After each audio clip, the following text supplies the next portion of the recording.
Have you ever wondered why some people feel immediately connected to you, as if you know you there are lives? Carl Jung believed this is no coincidence, and you will understand the reason now. You may never have stopped to deeply reflect on it, but there are people who, when they cross their way, arouse something almost inexplicable. An instant connection, an invisible magnetism, as if the soul recognizes something the mind does not yet understand. This kind of attraction is not just emotional, it is energetic, unconscious, and according to Carl Jung, is guided by forces that go beyond the common logic.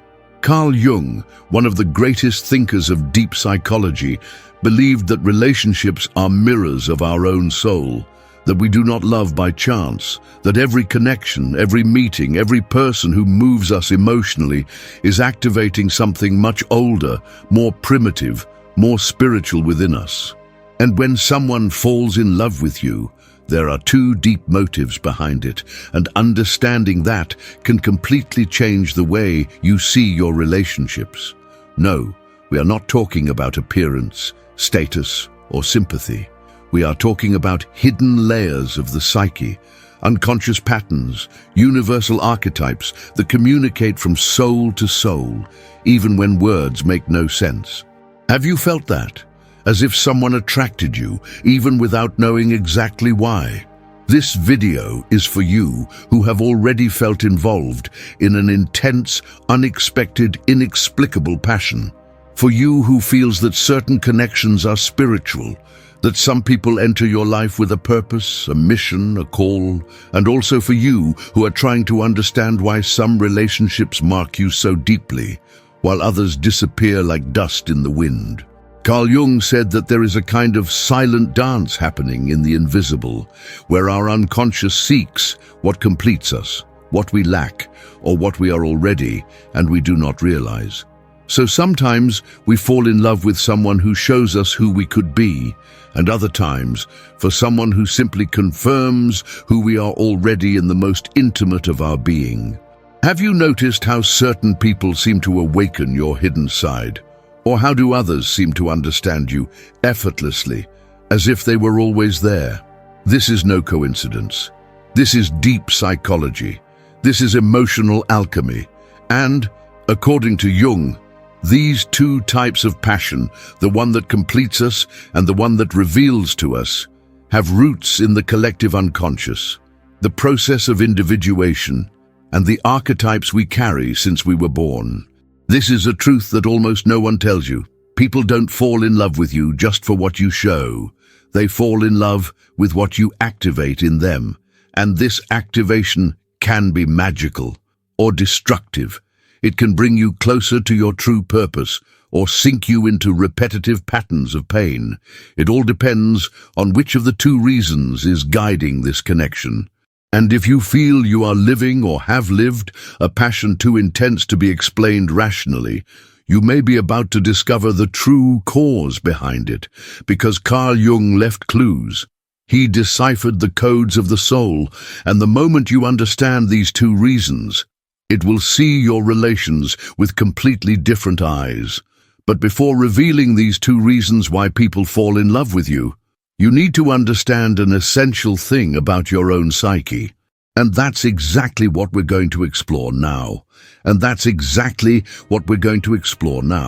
But first, I want you to take a conscious break. If at some point in this video you have felt something awaken inside you, a memory, a feeling, an intuition, this is a sign that this content is resonating with deep parts of your soul. So, comments down here, I feel this connection. Because when you write, you manifest, you active. You connect with other people who are also seeking to understand why certain souls meet, and why some can't forget, even over time. Also, if you feel that this video has something true, something that goes beyond words, leave your like right now. It's not just a gesture of support, it's a way of telling the universe, I'm ready to see more. And if you are new here, be very welcome. This channel is more than content. It is an awakening space. Here we talk about spirituality, deep philosophy, soul psychology, archetypes, synchronics, and all that life tries to show you, but few stop to listen. Subscribe now and activate the bell, because each new video can contain exactly the answer you sought so much, and that was going unnoticed in the noise of the world. Now take a deep breath, because what comes next can show you why certain people are péché for you without even understanding why, and why this is all about who you really are inside. Let's dive deeper. Many times you attract people, but don't know why. Sometimes you feel that they are enchanted by something that you don't even know how to name, and when they leave, it seems that they took something from you. Why does this happen? Have you ever been reflecting on these mysterious connections that arise in your life? Those people who come in suddenly cause a deep impact, and when they leave, make a difficult emptiness difficult to fill. These experiences are not mere coincidences, they have deep roots in our psyche. Carl Jung, a renowned psychiatrist and founder of analytical psychology, devoted much of his life to studying the mysteries of the human mind. He has introduced revolutionary concepts that help us understand these inexplicable links. One of the pillars of his theory is the collective unconscious, a deep layer of our psyche that shares universal memories and experiences. Within this collective unconscious, archetypes reside, primordial images that shape our perceptions and behaviors. When we find someone who arouses a strong attraction or connection, it is possible that this person is activating one of these archetypes in us. For example, we can see in it the figure of the hero, the mother, or the wise, reflecting aspects that we admire or seek on our personal journey. This deep identification can explain why certain people captivate us so intensely and inexplicably. In addition, Jung proposed that these connections can be manifestations of our own individuation process. This is the way we become who we really are, integrating conscious and unconscious aspects of our personality. The people we find along this route can serve as mirrors, reflecting parts of us that we need to recognize, accept, or transform. Therefore, these intense relationships are not merely casual. They play a crucial role in our personal development, helping us to find out who we are and who we want to be. Recognizing this allows us to value each meeting and understand the lessons that each person brings to our lives. Understanding Jung's teachings about the collective unconscious, archetypes, and the process of individuation, we can better appreciate the complexities of our relationships and the reasons for which certain people impact us deeply. These connections are valuable opportunities for growth and self-knowledge, guiding us toward a fuller and more conscious existence. Carl Jung, one of the greatest names in deep psychology and soul philosophy, believed that our most intense connections do not arise from logic. They are not the result of compatibility of tastes, affinities of interest, or physical attraction. They are born from something much deeper, more ancestral. They come from the unconscious. And according to Jung, there are only two deep reasons why people fall in love with you. Either they see each other in you, or they see you all that they want to be, but they are not yet. This statement completely changes the way you see your relationships, right?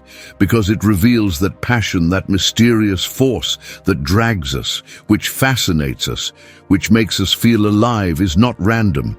She is a mirror, a projection, an internal reflex materialized in the other.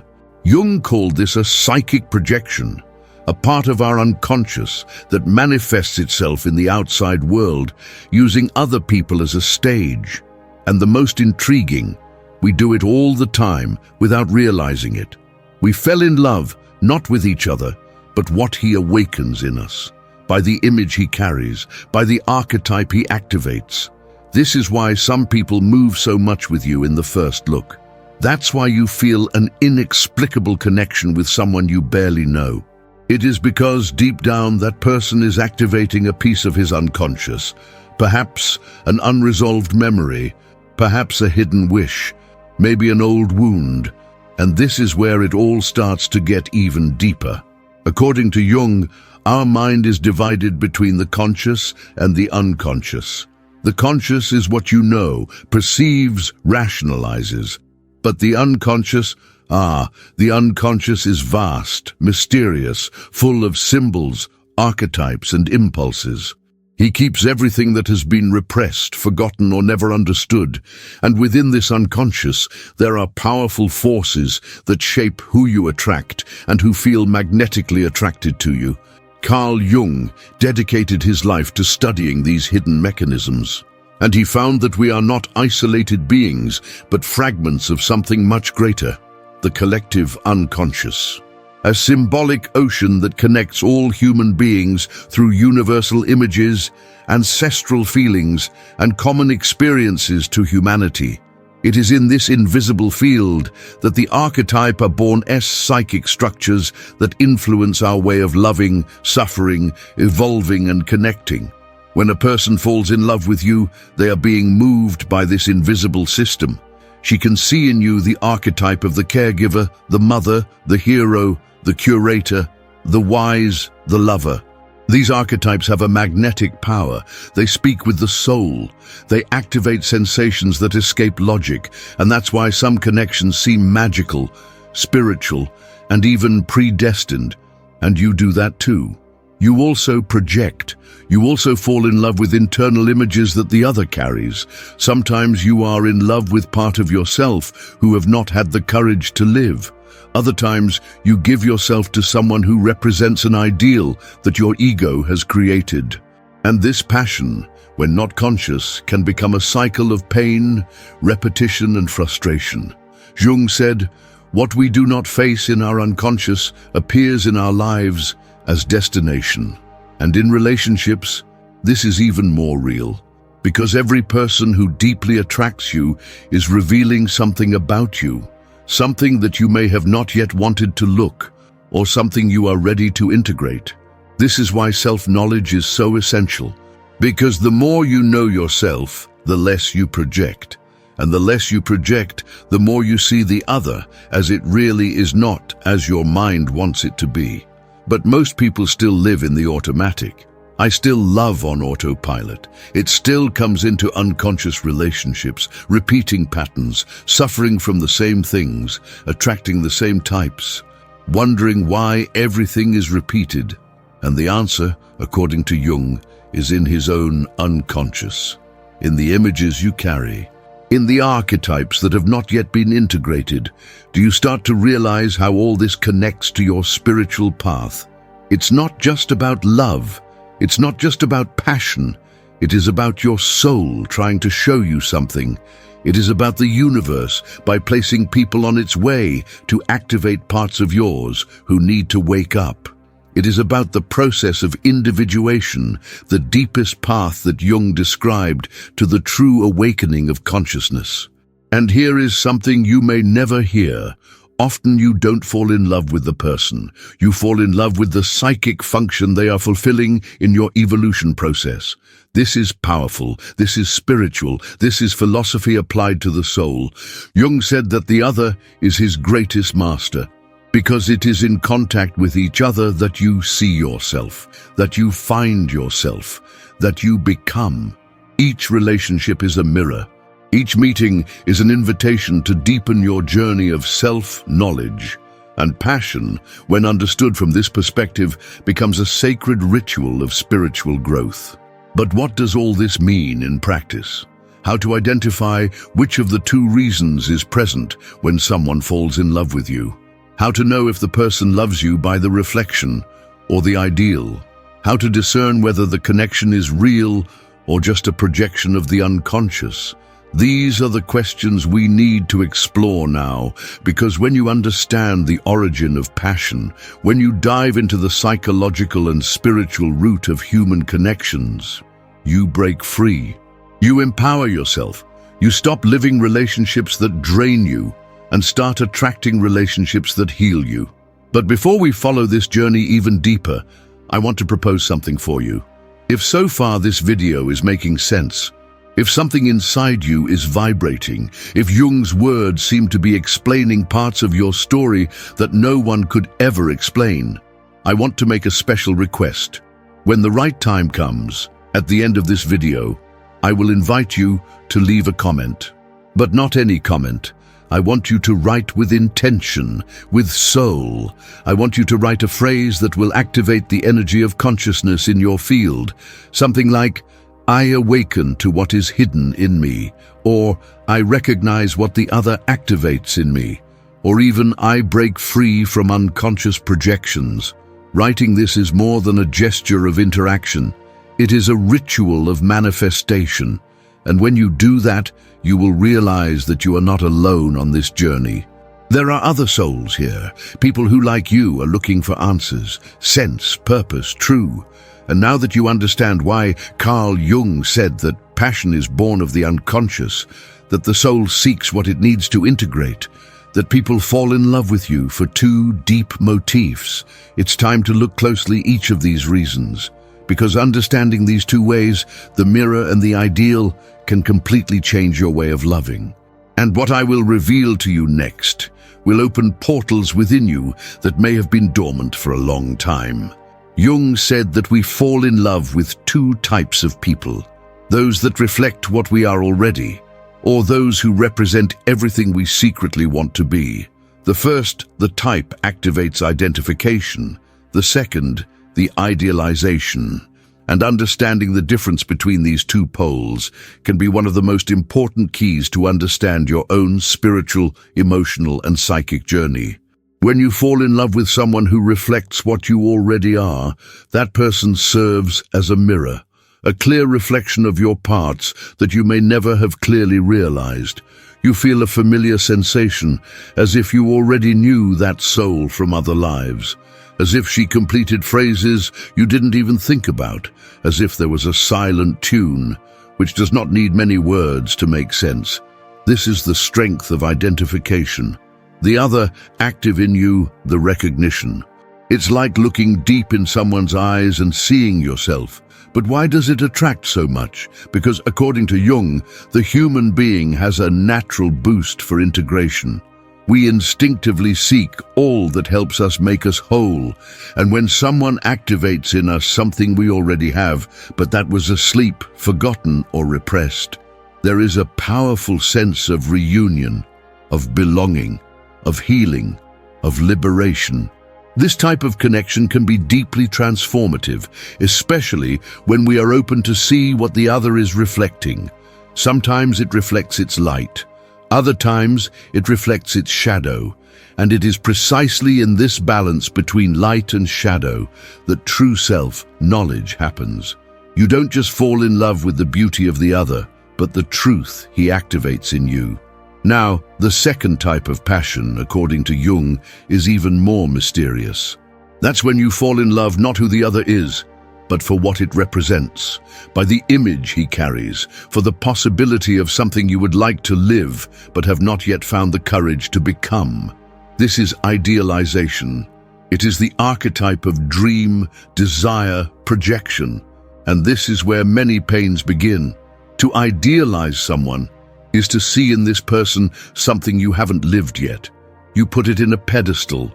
It treats it as a symbol, as a portal for a life you believe it will only be possible if it is by your side.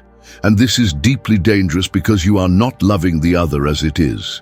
You are loving what it represents within your mind. You are falling in love with your part that has not yet flourished and transferring this responsibility to the other. This is why many sweeping passions end in frustration, pain, and confusion. Because deep down, you were not in love with the real person, but with an image created by your unconscious, an image shaped by your desires, needs, voids, and dreams. And when reality begins to show itself, when the other cannot support the projection you put on it, the charm breaks itself, and everything collapses. Jung called this the archetypal projection, the unconscious act of attributing to the other parts of himself that you have not yet recognized. And this is one of the main causes of suffering in human relations. You create a fantasy, get involved with her, believe her with all her strength, and then feel betrayed when the truth appears. But the truth is that the other never deceived you. He just wasn't who you designed. These two forms of passion identification and idealization are deeply linked to their internal processes, to your relationship with your own essence. And the more you know yourself, the more you begin to discern between them. You start to realize when you are loving someone really and when you are just falling in love with an idea. And this consciousness changes everything. Imagine how many relationships you have ever lived that they were really unconscious projections, how many intense loves that left you in pieces because you believed that person was your other half, when in fact it was just the reflection of a part of yours that still needed to be welcomed, integrated and developed. Jung said that each relationship is an opportunity for healing if you have the courage to face what it reveals. Because often the person who attracts you most is the one who arouses the most repressed in you. Sometimes you fall in love with someone free because you live stuck, or for someone emotionally distant because it carries wounds of unique abandonment, or by someone spiritually high because your soul is begging for reconnection. Do you realize how deeper this is just liking someone? We are not talking about affinity for hobbies or body chemistry. We are talking about hidden codes, of soul signs, of connections guided by invisible forces that operate in your unconscious and only reveal themselves when you begin to look inside. And the more unconscious you are, the more you suffer. But you attract relationships based on lack, dependence, idealization. But you hold on repetitive cycles, but you are disappointed, surrender too much, annul yourself, fragment, and worse, more. You distance yourself from your true spiritual purpose of becoming whole. Become you, not half someone, no projection of someone, you. This is the so-called Jung, and it is the call of the universe to you right now. Recognizing the two types of passion and learning to discern them is an essential step in their awakening process. Because when you fall in love with conscience, you grow up, you expand, you break free. But when you love with the eyes of the unconscious, you get lost, you get confused, you move away from your essence. And that goes for everything, for romantic relationships, for friendships, for mentors, for people who inspire you. Ask yourself, I love this person for what they really are, or what do I want her to represent in my life? This question can save you from many deviations, from many illusions, from many falls. But beware, there is nothing wrong with idealizing. This is part of the process. The problem is not idealization, it is living stuck to it. Awakening begins when you start to see, when you start accepting the other as they are, and when you start to welcome you all that you projected on the other. You do not need to look away what already exists inside. This is the most powerful truth that Jung has taught us. Everything you seek in the other, love, security, beauty, courage, depth, already lives in you. Just need to be awakened. And perhaps, only perhaps, this is the deepest reason why certain people appear in your life, to show you what you haven't seen in you yet. And what comes next will show you, even more deeply, how to identify these projections, how to turn them into consciousness, and how to use your relationships as powerful tools of spiritual expansion. But before that, if any part of this content has touched your soul, if you found yourself in any of these words, if any old or recent relationship passed through your mind while watching, keep that feeling, because it is a key. And at the end of the video, I will invite you to write a sentence that can become an anchor of awakening for you. A simple phrase, but it can open paths. Something like, I break free from illusion and welcome the truth. Or perhaps, I see the other with the eyes of the soul, not of need. Or passion is the mirror that reveals me. Continue to me, because what comes now can be the moment of turning into your way of loving and seeing yourself in the mirror of relationships. Think about the people who have gone through your life, those who played you in an inexplicable way, who arrived in silence but caused storms inside you. Which of these people did you see a mirror? Which did you recognize? Did you feel that there was something familiar there, almost as if that soul had crossed time with yours? And now ask yourself, which of these people did you see an ideal? That almost magical charm, that feeling that this presence filled all your gaps, as if it were the exact piece that was missing in you? And finally, in which of these experiences the pain of the match was greater? This reflection, however painful, is essential, because it is in this place where pain lives that also lives the crude and more liberating truth. It is usually in the departure of what we idealize that suffering intensifies, because we are not just losing a person, we are losing what we project in it. The dream, the desire, the role it played in our internal theater. It is as if, when leaving, she also took a part of our hope.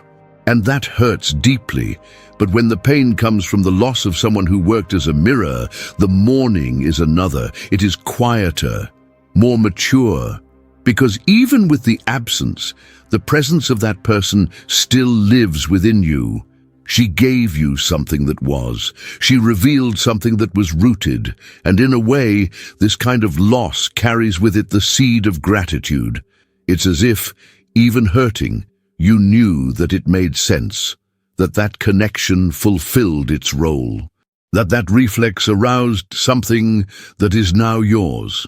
Have you noticed how some people leave a void, and others a presence? Jung said that every significant relationship is an opportunity for integration, that every person who touches you deeply is activating an aspect of your unconscious that wants to emerge, that needs to be seen. And that is why the impact of some connections does not disappear over time, because they were not just on the physical plane, they were symbolic, archetypal, spiritual. They happened in the invisible field, where souls meet to make agreements that the mind would never understand. You may be remembering someone like that now, perhaps a friendship that marked you, a love that did not flourish but left roots, a meeting that lasted a short time but became eternity within you. Perhaps it was someone who made you feel for the first time that there was something greater guiding your life. That certain rencontres are signs, messages from the universe, reminder that you're on a wake-up path, even if sometimes everything seems dark, lonely, and confusing. And yes, sometimes you have to lose to understand. It is in removal that the archetype reveals itself. When the mist of passion begins to dissipate, and you finally see who the other was real and who you were with him, it hurts, but also heals, because this is when you begin to distinguish the real from the symbolic, to realize what was true and what was projection. And this, however uncomfortable, is one of the greatest forms of emotional and spiritual liberation. You begin to understand that not every pain comes from the person. Many times it comes from what you put in it, of fantasy, of expectation, from the silent hope that finally someone would come to rescue you from loneliness, confusion, existential doubt. But that was never the other's responsibility. And according to Jung, this is the great learning. No one comes to save you. People come to remind you of what you already live in you. This is the point where many lock, because it is difficult to accept that the pain we feel often was not caused, but aroused. That the other is not villain or Salvador, he is a mirror that reflects something internal, something that already existed even before it arrived, something that needs to be looked with courage. And that's why sometimes the more intense love, the brighter the fall, because the more light the other reflects, the more shadow he also reveals. This is the duality that Carl Jung dedicated his entire life to exploit. The encounter between the conscious and the unconscious, between the persona and the shadow, between the self and the other. He said that we fall in love with the other's light, but we heal ourselves for the shadow he forces us to face. And that is worth gold, because it shows that even relationships that did not work, they worked. They fulfilled a role. They opened portals. They took you out of the automatic. They put you in front of your parts you had been ignoring. Perhaps now you understand why certain relationships have destroyed you, but also rebuilt you. They were masters disguised, deep process triggers, and as much as they looked like chaos, they were reorganizing your psyche, forcing you to be reborn. Because this is how the unconscious works. He does not shout. He symbolizes. He sends people. It repeats patterns. It creates synchronicities. He conspires that you wake up even if the awakening comes by pain.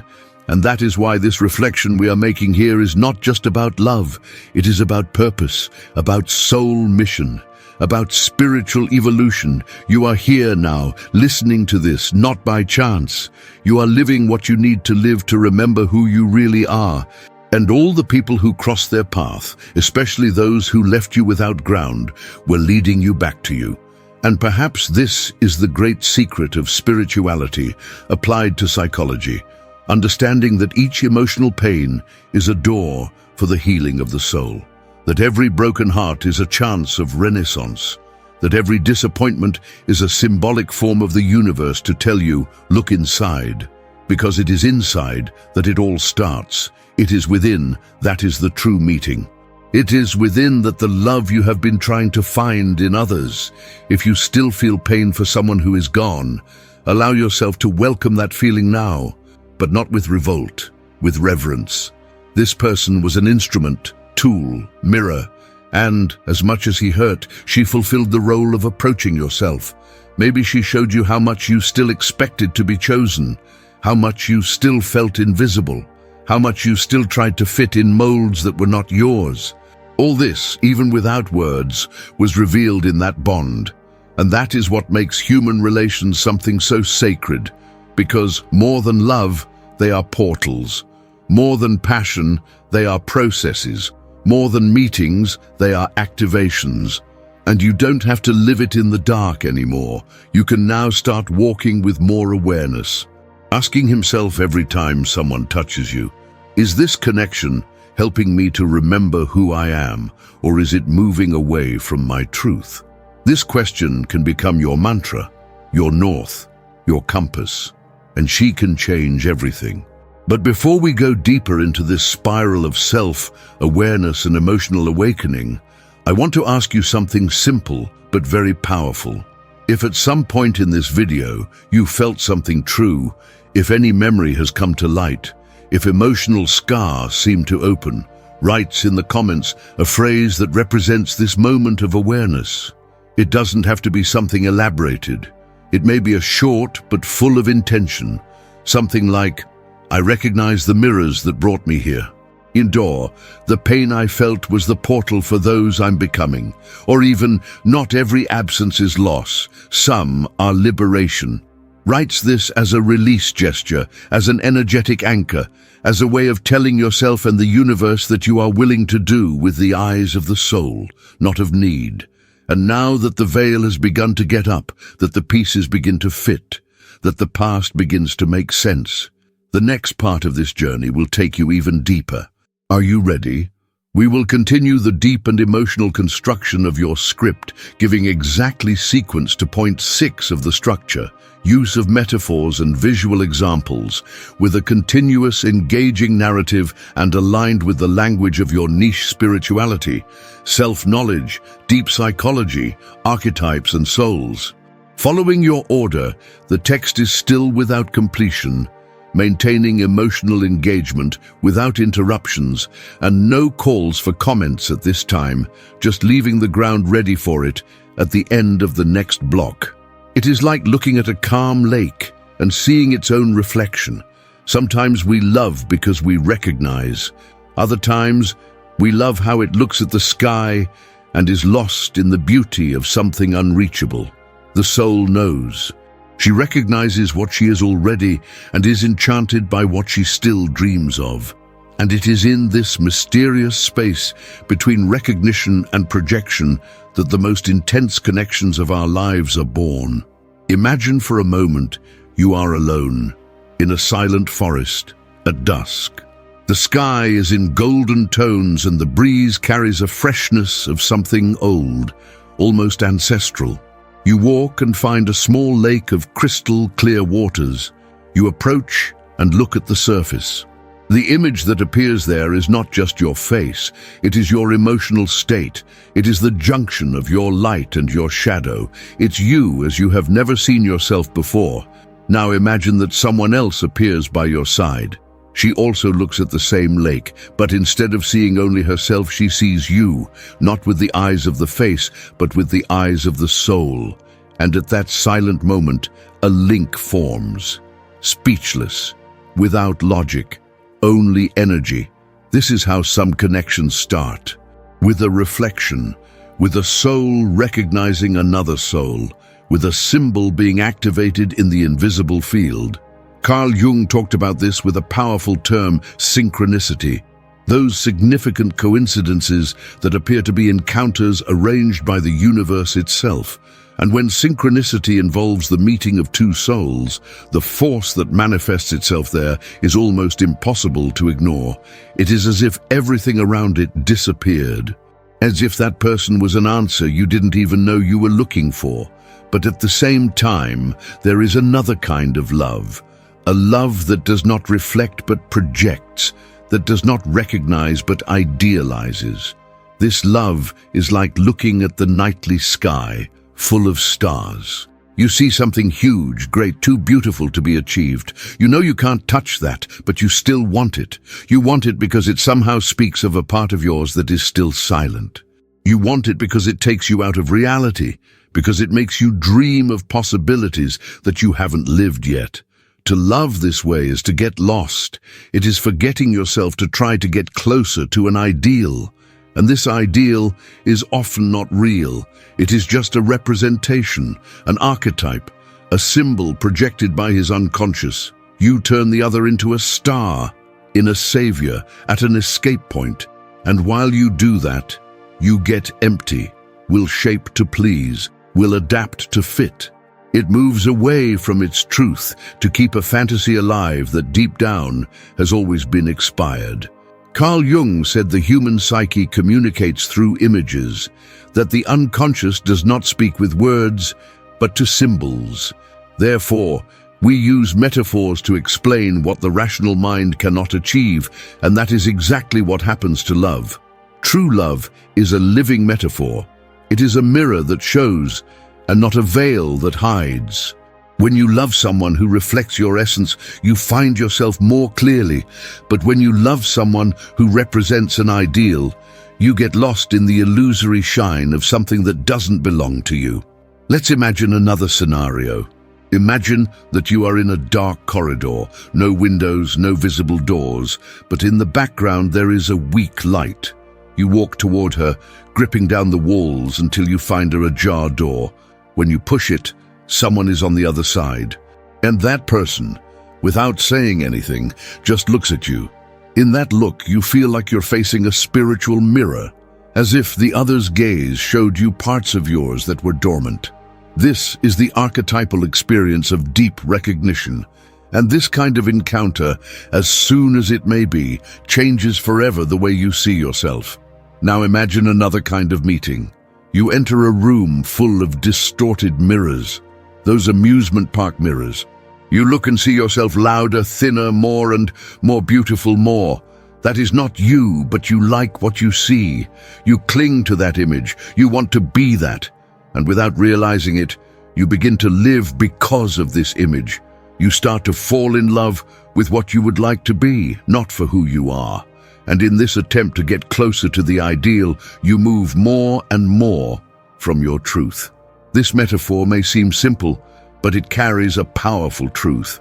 Many loves are just distorted mirrors, and the problem is not in the mirror, but in the desire to become what it reflects. Suffering is born from the distance between the real and the ideal, and the greater this distance, the greater the emotional abyss. This is why so many people live toxic, dependent, destructive relationships, because they are stuck in the desire to keep a picture that never existed alive. And here is the point that almost no one speaks. Sometimes the most dangerous love is not the one who hurts you.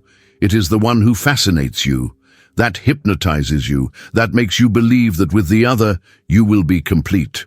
Jung said that the greatest risk of projection is falling in love with his own shadow disguised as light. And it happens all the time.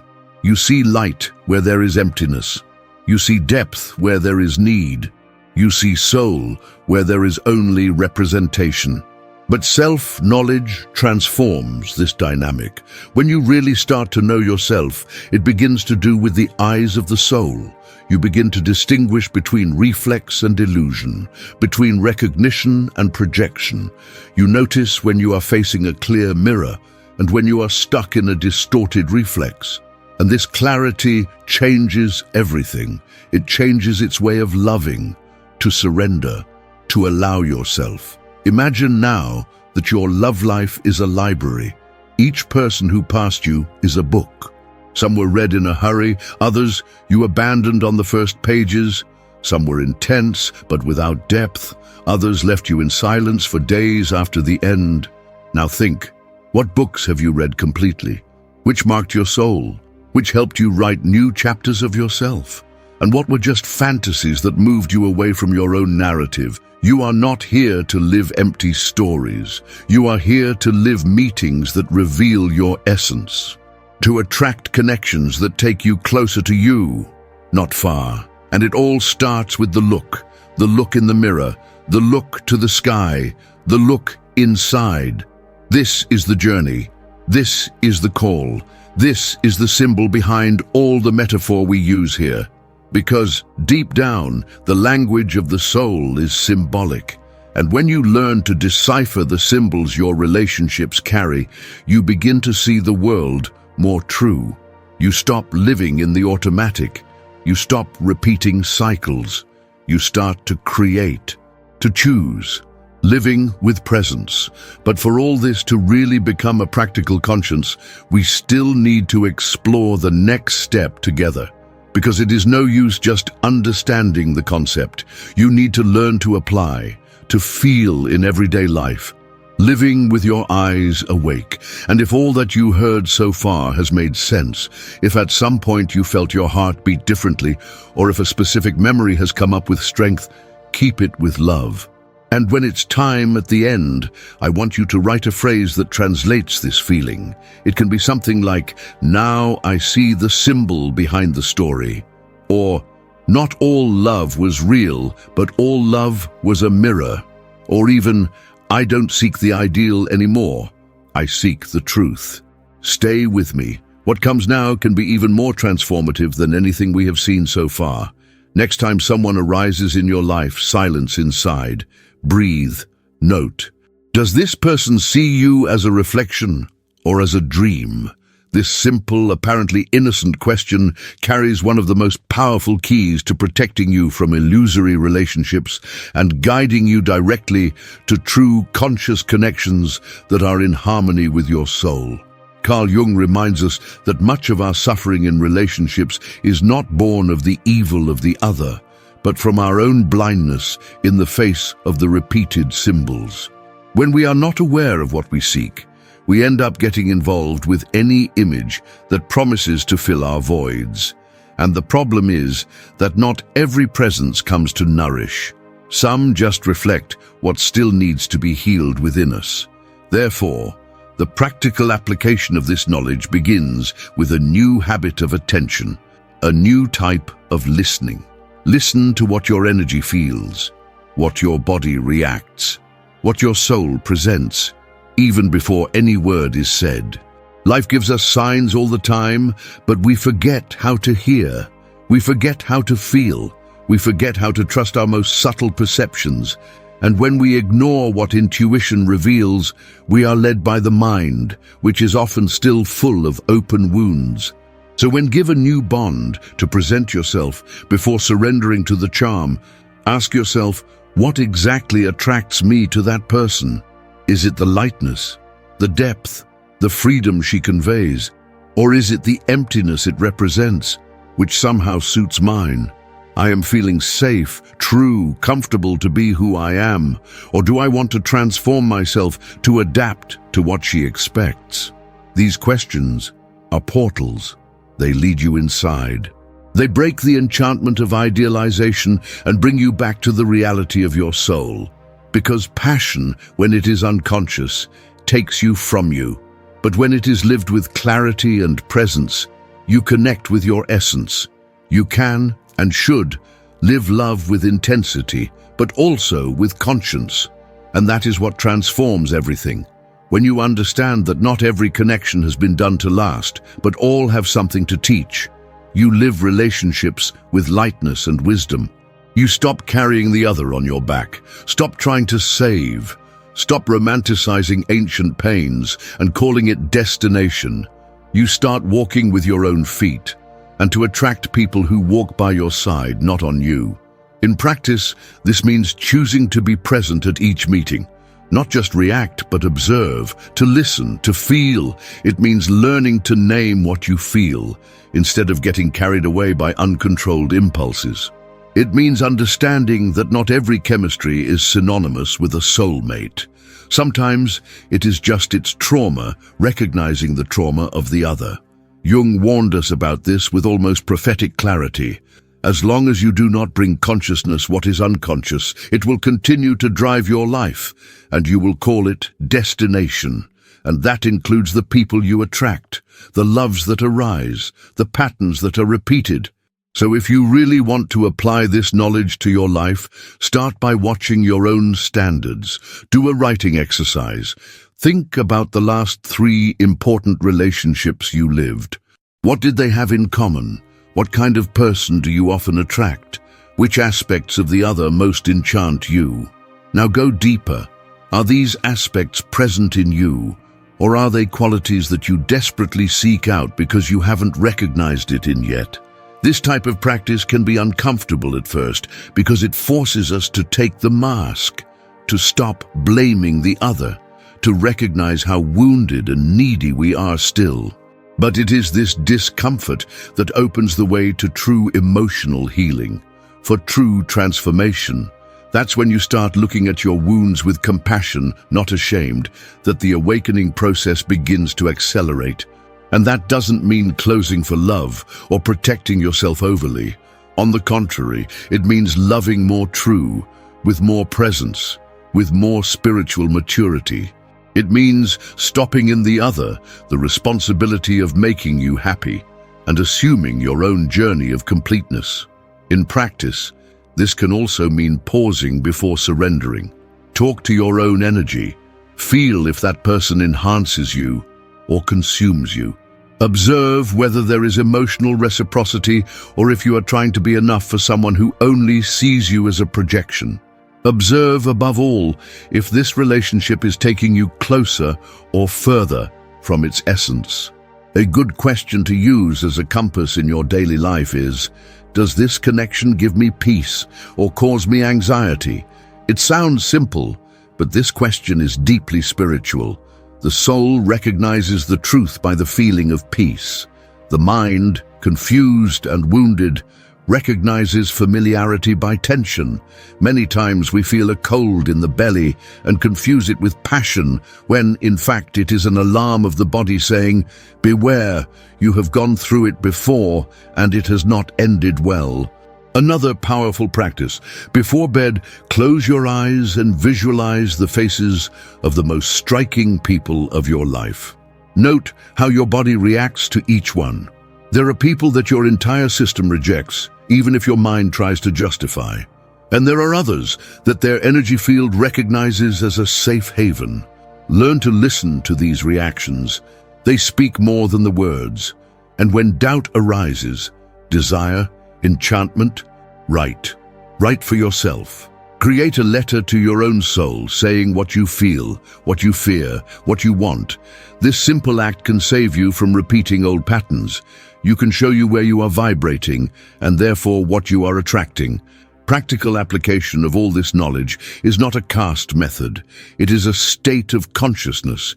It is deciding that you will no longer be a prisoner of your own projections, that you will walk with open eyes, that will love without nullifying, that will surrender without getting lost, and that will transform each human meeting into an opportunity for spiritual evolution.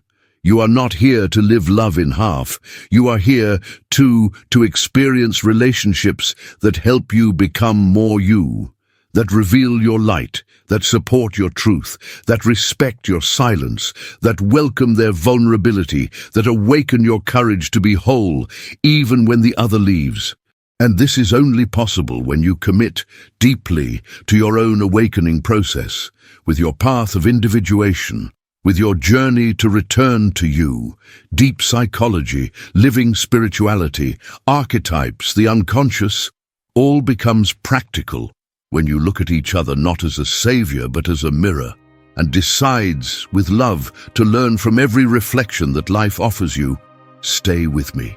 What is to come is even more powerful, and it can really change the way you see love, the other, and especially yourself.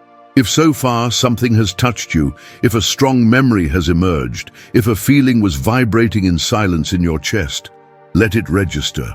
Write in the comments a phrase that represents your moment of awakening. It can be something like, "I observe before I deliver my heart. From today, I love with presence, not lacking. I recognize the reflection. Free the ideal." These phrases are not just comments. These are statements to the universe. They are codes. They are anchors of consciousness.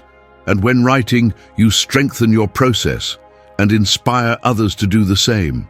When you understand why people fall in love with you, something deep begins to turn within you. It is as if the gears of your soul finally align with the movement of the universe. Everything that once seemed chaotic, the comings and goings, the meetings and mismatches, the intense passions that ended in silence, begins to make sense. You come to see yourself more clearly.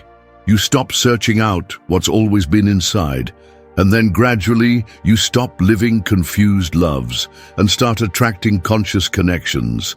This is one of the greatest key turns on the spiritual and psychological path of a human being.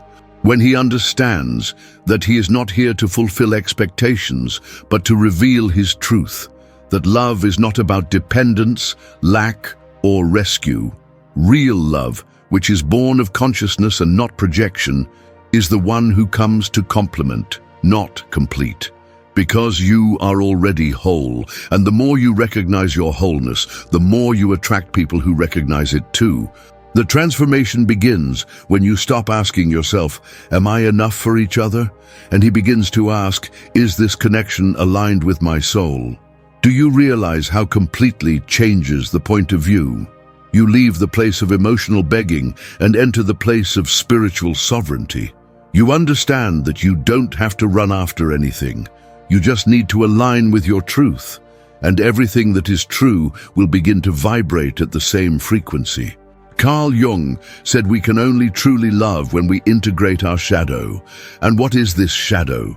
They are their parts that were denied, repressed, forgotten. It is the fears, the pains, the unique traumas. While these parts are not looked at with love, you will keep trying to solve them in the other. You will continue to fall in love with those who symbolically represent the solution of your internal conflicts. And this inevitably generates cycles of suffering. But when you start to welcome your shadows, when you look into your voids, your pain, your repetitions, something begins to realize in your vibrational field. And then, instead of designing, you get reflected. Instead of transferring, you start to integrate. Instead of charging, you offer. And this change changes everything. Have you realized that when you are well with yourself, you attract different people? Light, more present, more open. This is because your energy fails to issue a relief request and starts a vibration of presence. The soul of the other recognizes this, and only who is ready to walk beside, not to carry you or be loaded. This does not mean that you will never feel pain. or that everything will be perfect. It means that the pain will have another meaning, that the meetings will have another depth, that the matches will no longer break you, but strengthen you. Because now you understand that everything is part of the process, that each relationship brings a teaching. May every person who falls in love with you is revealing you something about yourself. You begin to realize that there is a standard in the meetings.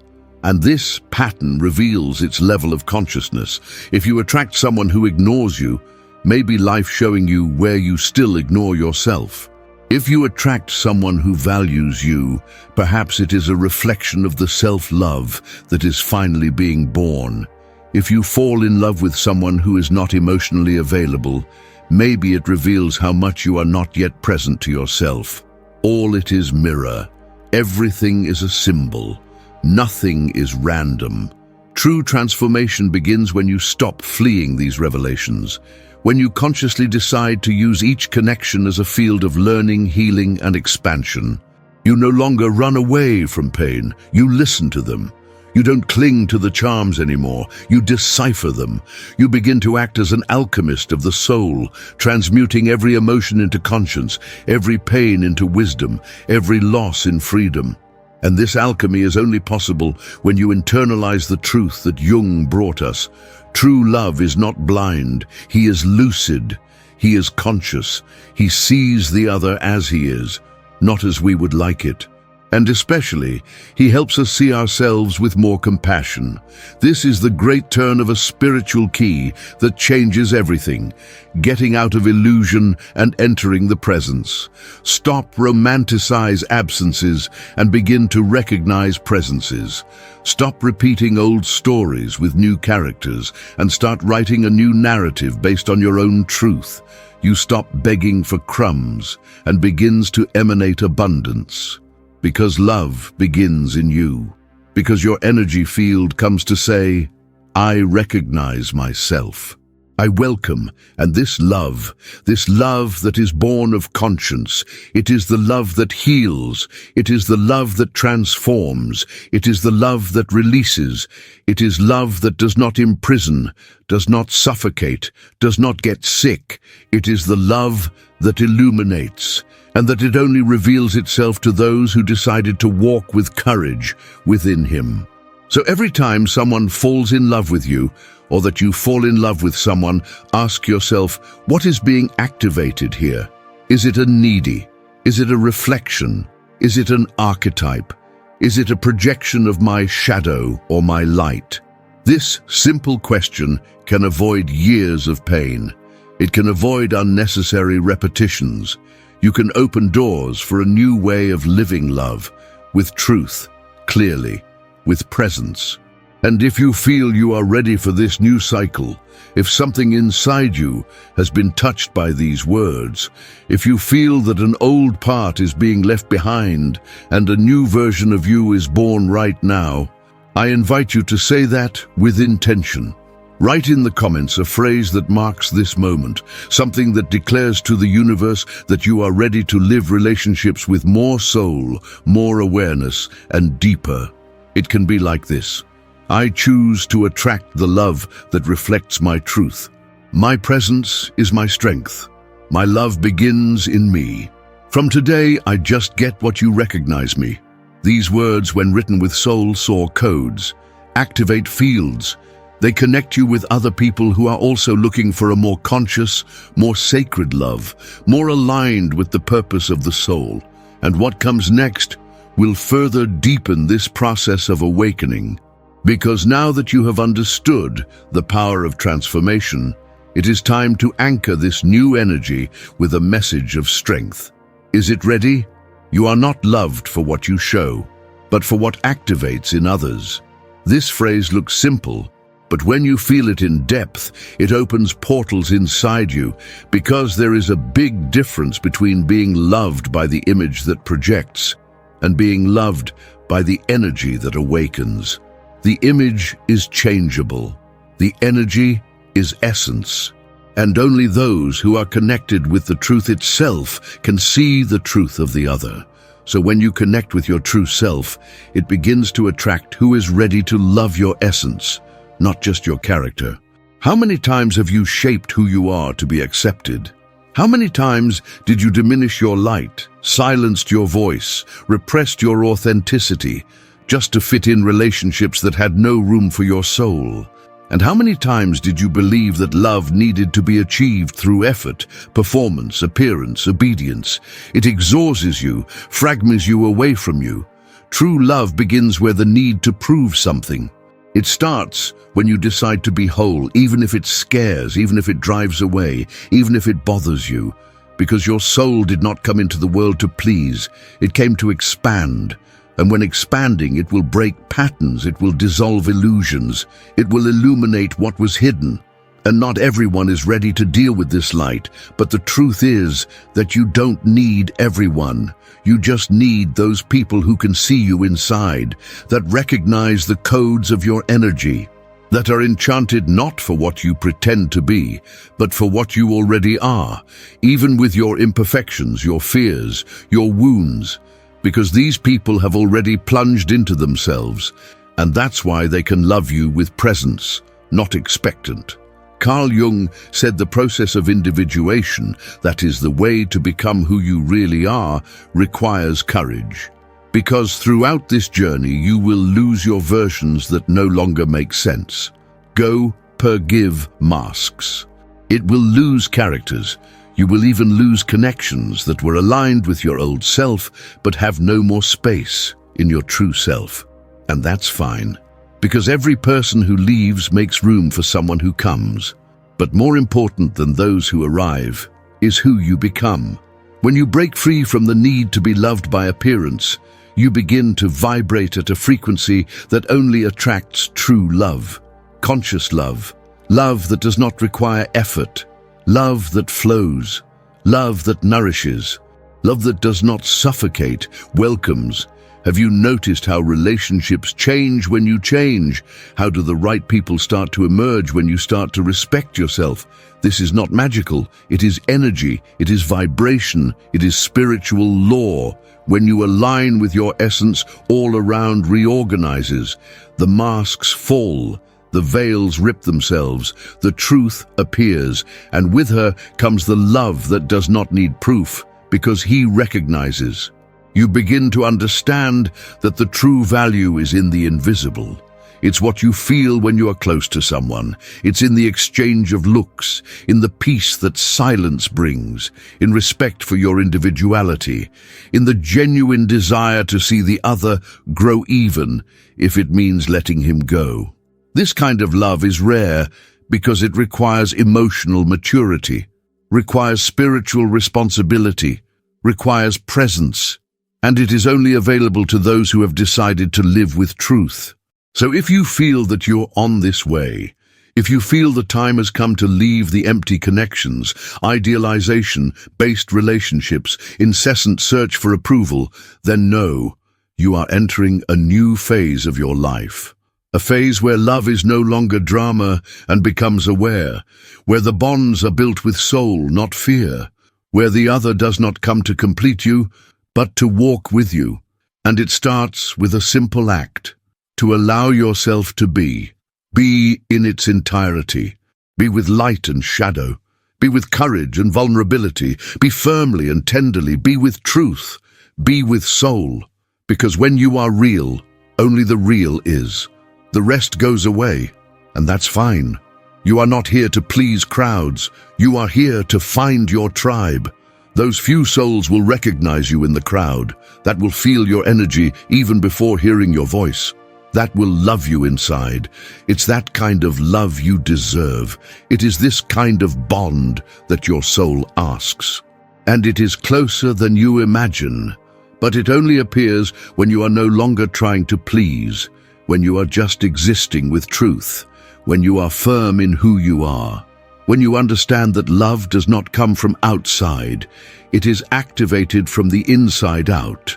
And if so far everything we talk about has touched you, if any memory has come hard, if any connection has made more sense now, if you realize that you spent much of your life trying to be loved by what you showed, and not for what it really is, so now is the time to reaffirm the new path. I want to invite you to write a sentence in the comments. Not any phrase, but a conscious statement, a spiritual anchor, a vibrational signature. Something that represents your new position in the face of love, in the face of connections, in the face of your own existence. It can be something like, "My essence is what attracts true love. I only get what recognizes my truth. I let everything I don't love who I really am. I am seen, I am sense, I am loved to be me." Write with intention, write with presence. These words will echo not only in the energy of the video, but also in its vibrational field. And the more you reaffirm, the more reality starts to answer. If you got here, it's because something inside you has been touched. Perhaps a memory, a forgotten truth, a new conscience. And if this video brought you clarity, connection, or simply made sense to you, so don't let it go silent. First, subscribe to the channel right now. Here we talk to the soul. And if this content has resonated with your moment, it is because you are part of this journey of awakening.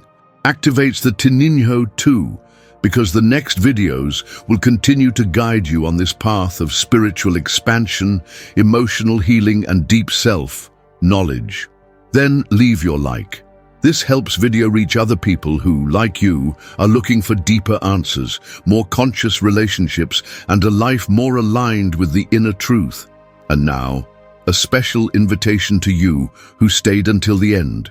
Comments down here the phrase, "I choose to love consciously," right with the heart. This simple gesture will reinforce your intention and will still connect you with other souls that are vibrating as often as yours. And before you leave, don't forget, the next video is already appearing here on the screen. He is the continuation of this awakening. Click now and continue with me, because the journey is only starting.